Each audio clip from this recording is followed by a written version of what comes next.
September 2025 monthly meeting. My name is Katie Ellman. I'm the chair of the Housing Committee, and my vice chair is Vanessa Jones-Hall.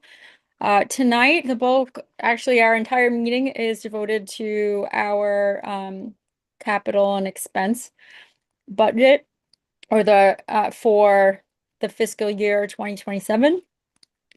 So are there any new board members that have not gone through this process before? I don't know if Florence already discussed that. I'm just looking through. Oh, you didn't. Okay. So each fall, or the end of summer, beginning of fall, Florence just went over the documents, or the board office sends documents from the previous year, the previous fiscal year. And please correct me if I'm saying anything that is not correct, Florence. Sends out the previous year's capital and expense budget.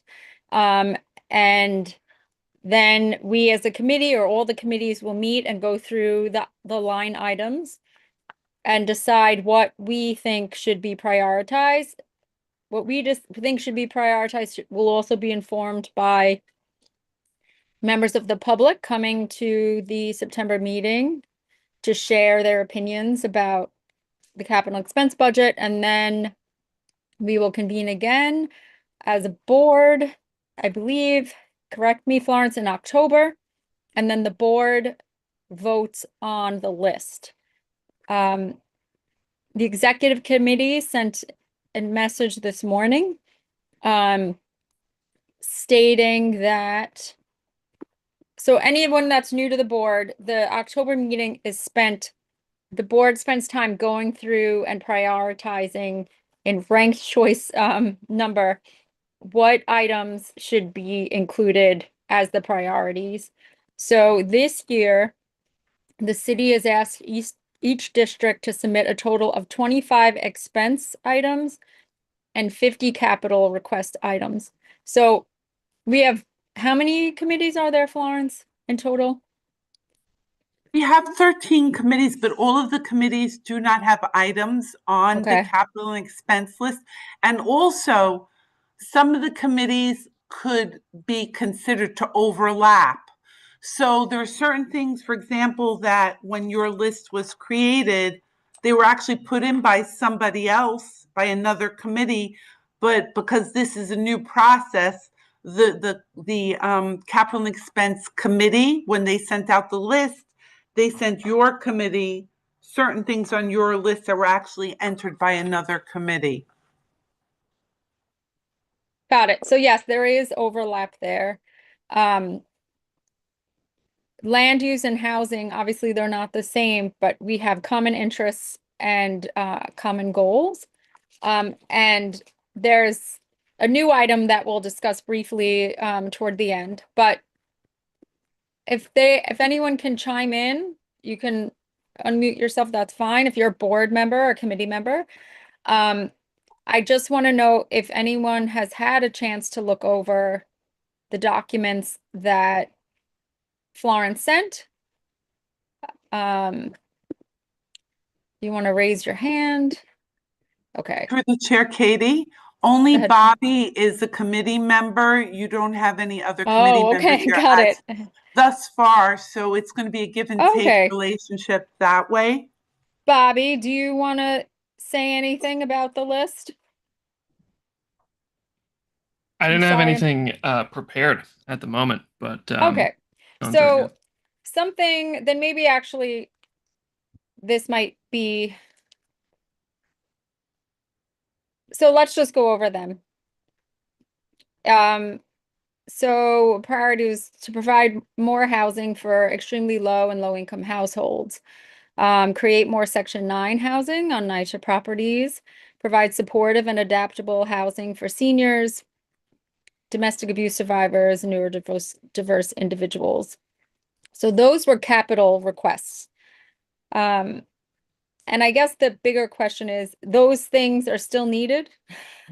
They don't go away, and I don't think they will go away for a very, very long time. There are always people that are going to be in need of housing support, and especially those that are most vulnerable. The expense budget requests are programming, so provide and enhance rental subsidy programming, including Section 8 programs, funding for community land trusts, and then funding for necessary and warranted NYCHA repairs and upgrades throughout public housing developments in Community District 1. So those, if you're looking at the list, the capital needs were the first, provide more housing for extremely low and low income households was priority number 2 on the capital budget, and then create more Section 9 housing was number 3. And then, so I mean, Bobby and I are the only committee members here, and thank you all of the other board members for joining us, but I don't see a change in You these don't have items. to. So yeah, I just want to, Bobby, obviously you can think more about it, and our other colleagues on the board will think more about it, and then bring it when we discuss at the full board meeting. And I would suggest, if you're able to, just talk with your neighbors in your building or on your block, or if you know people that you're comfortable speaking with, and ask them what their needs are. We know that Councilmember Caban is holding these visioning meetings. And I believe the community drop-ins will conclude before our October meeting. So just consider what you see and experience, and the experiences of your neighbors, and take that with you to the full board meeting. Go ahead, Florence. Just to jump in, also Councilmember Julie Wan will be doing a review of the district budget. So if you're in Caban's district, you reach out to Caban, and if you're Councilperson Julie Wan's area, you reach out to Julie Wan. And please don't forget, at our full board meeting, we have an open mic at 6 p.m. So anybody who is here can go out to their neighbors, tell their neighbors, and have them participate. If you see that there are broken catch basins, roads that need repaving, parks that haven't gotten funding for repairs, those are the things that this is about. In the beginning, before Katie got here, I had mentioned about the parks enforcement that was requested on our list.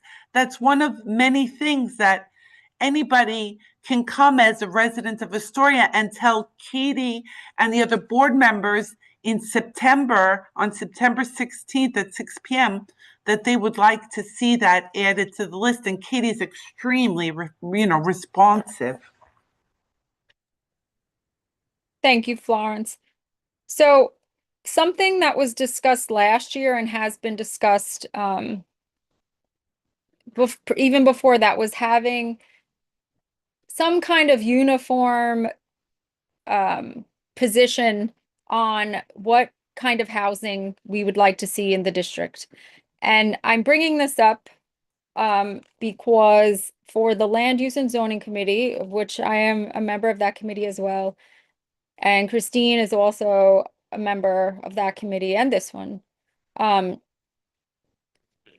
there was a proposal at the last land use meeting last week to come up with a rubric or some kind of very district specific land use and housing plan. And it's something that's needed. It's something, people or city agencies come to the board to present, developers come to the board to present. We have, in the housing committee, we have, Queens Legal Aid come to talk about housing, and other organizations to talk about housing.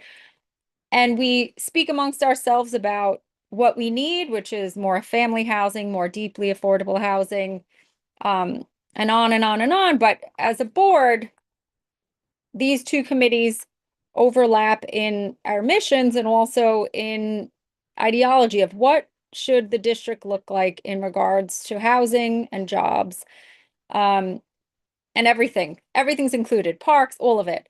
But the conversation at our last Land Use and Zoning Committee meeting had to do with coming up with a rubric and a plan for housing and land use in the district. Why I'm saying this at this meeting is because in the past, we talked about putting that on the capital and expense budget, but it doesn't have to be on the capital and expense budget, and it can actually be an expense item that goes through the budget of the board. Is that right, Florence? So in a sense, it's correct. So what Katie is referring to is the fact that in some cases, depending on the budget of the year, we have the ability to hire oh my God, I'm having a brain freeze. Katie, what are they called? A consultant. Consultant. I hate them getting old. Um, we have the ability to hire a consultant. So from year to year, if the funds are there, of course, the board is always welcome to do that. And that is one of the options that could come out, that a professional could be hired to create this rubrics. Yeah, There were so several books that were shared that Katie can get more into detail with. yeah, so for the one LIC plan, the Land Use and Zoning Committee through the executive committee and the board hired a consultant to come in and distill all of that dense information into easier to digest and understand. Take the jargon and make it simple. So that consultant team came to the board meeting and was at Land Use and Zoning Committee meetings. And while we're all incredibly passionate about it would be great to have people that do this full time that we can allocate funds toward to help board members do this together. So that was the proposal, and why an item like that is not on the list where it has been suggested for several years already. So Bobby, if you're interested in participating in this subgroup of land use and zoning and housing committee members, I mean, this will start meeting sometime this fall. You don't have to decide now, but I'm putting it out there to the committee and the other board members to say, this is something, if you're very interested and passionate about it, that you have a seat at the table. And if you don't want to commit to that right now, because I know everyone's overextended, you can just give input as we go through the stages and meet with whomever we're able to bring on. So I think, being volunteers, we all bring our own experiences and professional backgrounds to this. And also being volunteers, we're also, I always feel like we're playing catch up with whatever the city is planning and whatever developers are planning. So I think I always feel like we got to hurry up and do it right now, right now, right now. And I think, you know, somebody shared the wisdom at the Land Use and Zoning Committee that we have a new mayor coming into office, and that a lot of changes will be coming regardless of who now will occupy Gracie Mansion. So we have a little bit of time, not too much. We shouldn't get lazy about it, but I think we have time to put this together in a way that then will live, and obviously we'll adjust it as needed. But yeah, I just talked a lot. So if anyone wants to say anything from Bobby, my fellow committee member, or any other board members, questions about that, which I'm happy to answer as best as I can, considering this just came up last week, so it's in very early stages. But yeah, the housing committee, we've talked about mandatory inclusionary housing and what that should be. And those of us that went through the one LIC process together, it just feels like there's never enough affordability.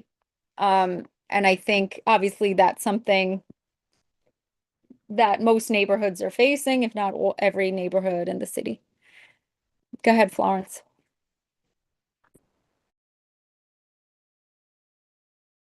Before I say anything, I just want to make sure you have no objection to me speaking during your committee meeting. You're fine with it?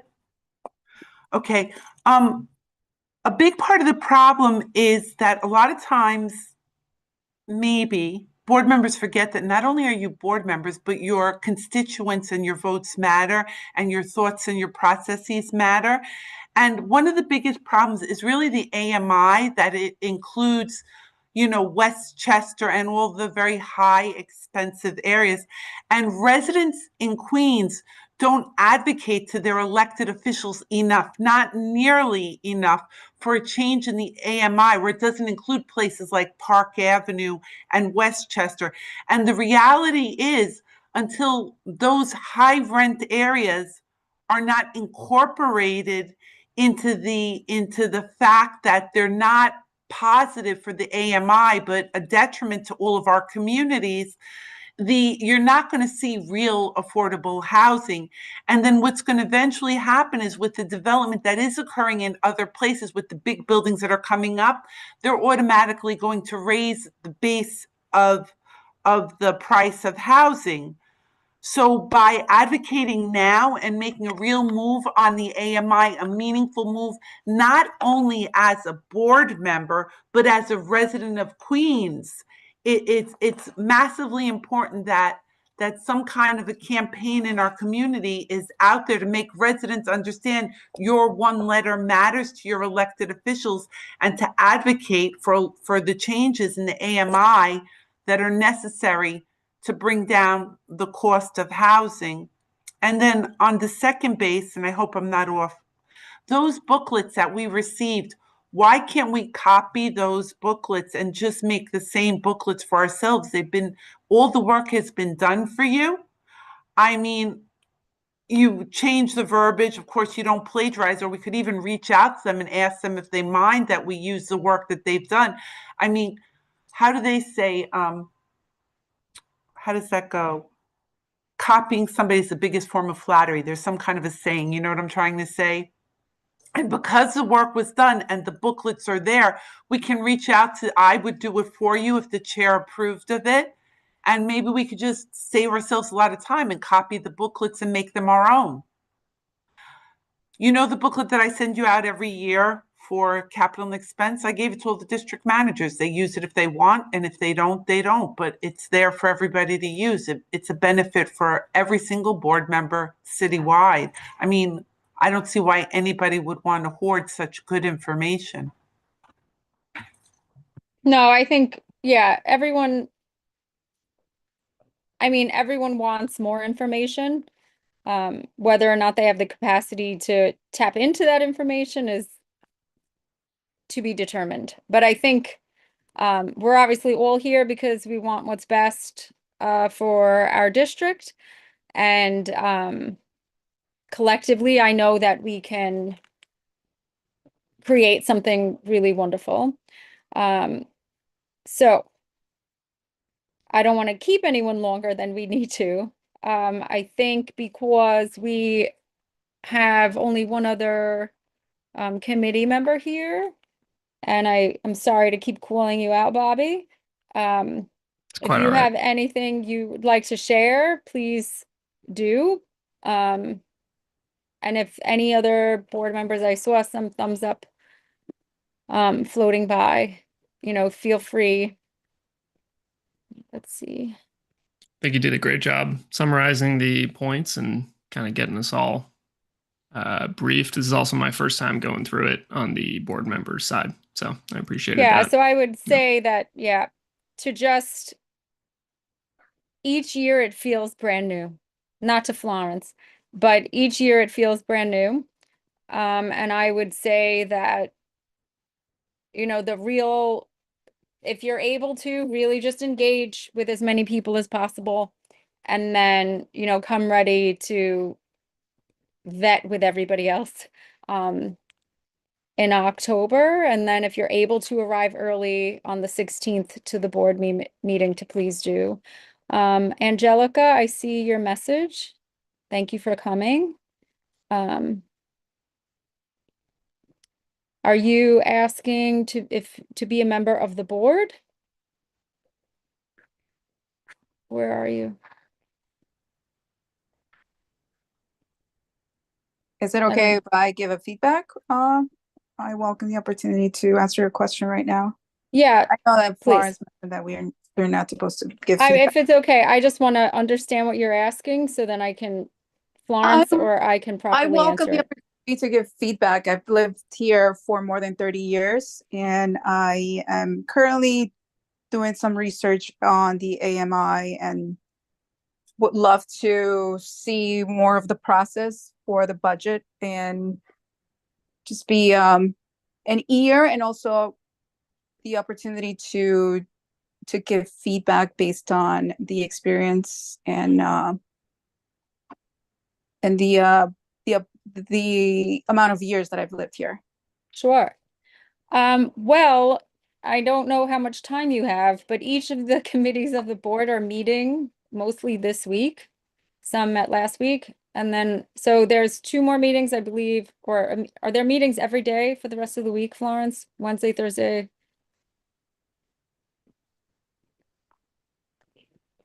Oh, I can't hear you, Florence. Okay, 1 second. Was trying to get her the links to the material so she could Oh, have yeah. it.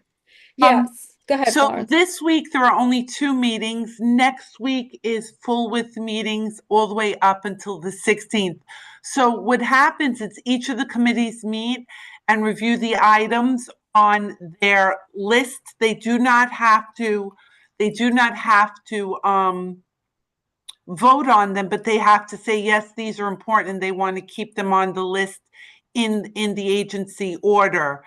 And they're put into the list for, and what you said is right, Katie. This year is a brand new process. Last year, they changed the process. What's happening is, as a lot of people are retiring out from city government, we're getting a lot of new people in. So last year, we had a brand new program for data entry for the Department of City Planning on a different end where it is for the capital expense budget. And this year we have another different and new program for data entry. The board used to vote in 1 to 50 margin on the items that were on the list. If you look at last year's list, this year it's going to be listed by agency. So for example, if you have HPD, your most important item is going to be number 1 on HPD. Your next most important item is going to be number 2 on HPD. And it's going to go by agency. So when the board votes, the board isn't going to be voting so much on the content, but they're going to be voting to submit the budget. It's going to be set up very, very differently. Now, as far as our public member, I'm in meetings tomorrow, honestly, Tuesday, but if you could call the board office Wednesday, I'm going to put in the chat where you can find the material for the capital expense budget. I would love to pick your brain and to learn about what you're talking about and find out how we can get you more information or get your information to the board on both ends. So if you follow up tomorrow, that would be super dynamite. I mean, not tomorrow, Wednesday. Please pardon me. With the holiday week last week, I'm still off kilter. Bear with me. I'm putting this in for you. So Angelica, yeah, just to add, you're welcome to attend any meeting. They're public meetings. If you're not able to attend the full board meeting on the 16th, Tuesday, it's live streamed. You can watch it. And as Florence said, you can always share feedback with the board office. So I know it's a lot of meetings in a short amount of time, but you can still participate and share your opinion as a member of the community, even if you can't make the meeting, the public hearing section next week. And again, our committee meets every other month. And Florence, if she has your information, will make sure that if it's possible, that you would get the notices. I'm not sure how that works, but they're listed on social media, and she sends them out to the public. If you want to be a member of the board, January. that's in January. The application goes live, and then there are board members that are assigned for a 2-year term, and then there are still public members, which No, we haven't Oh, no updated anymore? this year. We have public members. They haven't been updated this year. The chairman didn't update them. I'm going to put the link for the sign up in the chat for you, Madam Chair. Okay, thank you. So yes, if you are able to share that with Florence, and then Florence, if you can share it with me, whatever Angelica sends, I would love to read it. And then if there are any questions, we can reach back out to you. But yeah, I would love to hear more. And obviously your opinion is incredibly valuable. Thank you, Florence, for that. Thank you. I think this Okay. one. All right. Do The you have any first more? link I'm going to add the first link one more time. It looks like a letter was cut out of the first link. I just want to make sure she has the accurate link. Okay.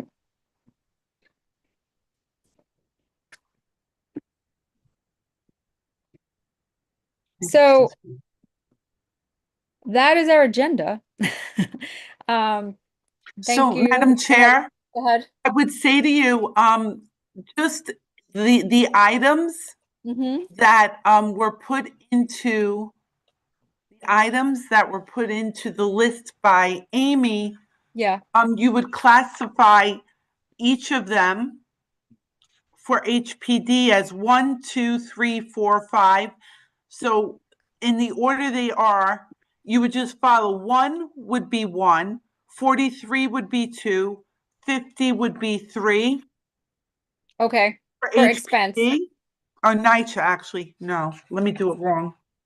So for expense, item 1 would be 1 Uh-huh. HPD, and number 43 would be number 2. For Got it. So we're just NYCHA, renumbering them. yeah, for NYCHA in expense, that would be your number 1 in expense. Then Got it. and I'm not saying this is the order you want, I'm just giving you the example. So Mhm. your number 2 in provide more housing to extremely low income, That would that's, be it says 1. new. That would be 1. Mm-hmm. And then NYCHA, because that's NYCHA, that would be capital number 1. Got it.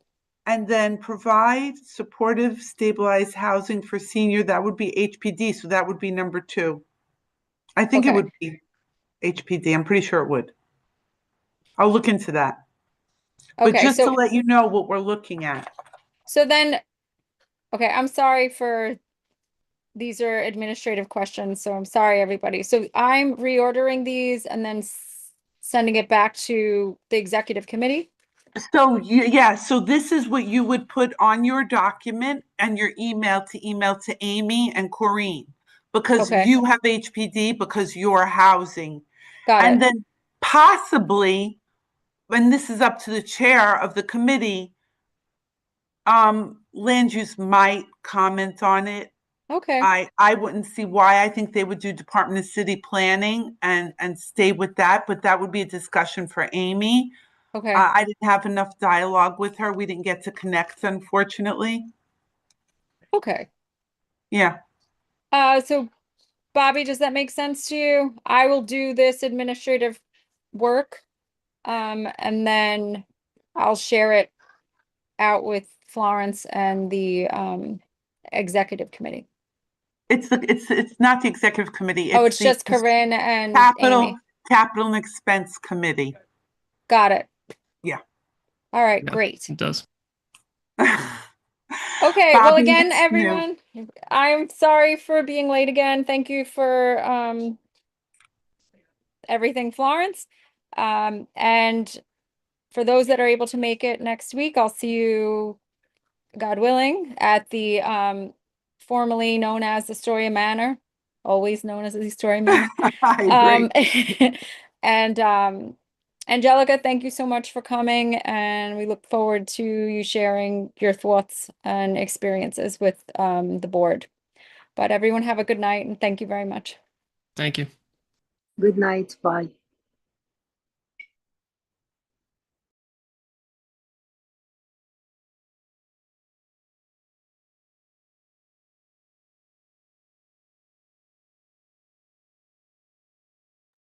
Thank you, Harish Studios, for your services. Have a wonderful evening.